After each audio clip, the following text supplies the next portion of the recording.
So I want to talk about something else you talk about in your book, because I thought this was really interesting too, and that is the importance of AI proofing your vocabulary. Can you talk to us a little bit about that and why it's so important? Yeah, and I'd love to learn more about your book, by the way. To finish on this point, yeah, because I feel like we have more competition today. If you provide a service today, you're not just contending with the competition in terms of other service providers and firms and solo providers. You're now contending with AI and even agentic AI in some cases and stuff. And Yeah. so we have to I think it's important to optimize our wording that we use to speak with clients more effectively so that they understand our value. And one of the ways I think we can do that is being less subjective. So saying, instead of saying my rate is, which kind of makes it sound subjective, it sounds like you've just sort of whipped up a number from thin Yeah. air, right? Yeah. You can simply say the rate is or the investment is, right? These are small things. Or doing a call with a client and saying we instead of I.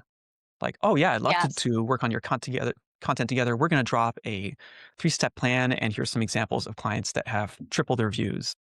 Right? It's so much more powerful to talk in "we." So, just a few little vocabulary shifts. Like, I'm sensitive to language because as a translator, have a long background as a translator for close to 20 years, and I think that the words we use matter a lot. And so, yeah, we would do well to just keep in mind a few rules of thumb that are all in the book AI Resilient. Yeah. No, no, I no, I love that. And I love the word investment because, with a book, like I always try to present it as book is an investment, or it's a lead magnet. Really, it opens up doors. It's not so much the book itself, because I work mainly with business owners, nonfiction books, because I stopped writing fiction because everyone thinks their book is going to be like a bestseller. And I don't say that in a mean way. I just understand Mm, how things are. And it's just easier for me to work with someone who's leveraging the book to maybe expand their brand and business, position themselves as the wise guide the client needs.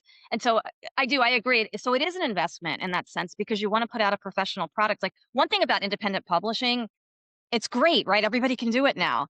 The flip mhm, side is that you want to do it well. You want your book to right. look like it came from a traditional publisher, and there are ways to do that when you work with the right people. And so that's kind of how I present things to my clients. Beautiful. I think there's a huge need for that. I've really tried with the second book now, I'm I'm going all human, so I hire a graphic designer. Of course, I've hired an editor, two editors, one for content editing and one for like brushing up. And I have a third person that's going to do typesetting. So, yeah, I think Yeah. in a world where anyone can publish, the people who stand out are the people that go human and have the human factor and hire professionals. Like anyone can get a cover done by ChatGPT. And yeah, it may get Yeah. some downloads, but to me, it's not what I want to project to people. I want to have the professionalism of something human created. And also, let's not overlook the pride. Taking pride in what you create, feeling good about what you create in the world. What is Yes. $200 for a beautiful book cover Mhm. that's gonna house your story that you've told, that's gonna be out in the world for the rest of your life? Why skimp on small costs that make a huge difference? So, I think it's so important to go human, as much as possible, and yeah, it's an investment. I similarly see a book as a way to almost like a business card. Exactly.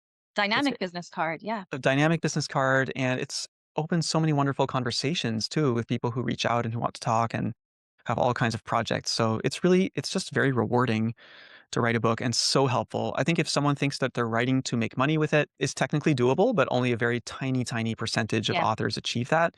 It's much more realistic to actually have a plan, like where am I going? Who am I going to Yeah. help with this?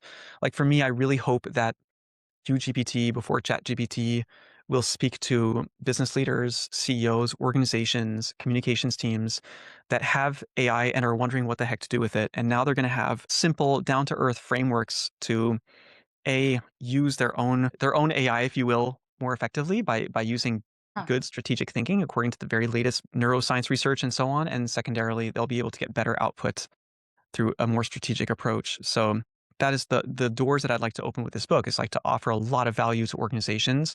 And for the ones who'd like to go further, I'm there to drop a roadmap and to help their Yeah. team get on board with AI.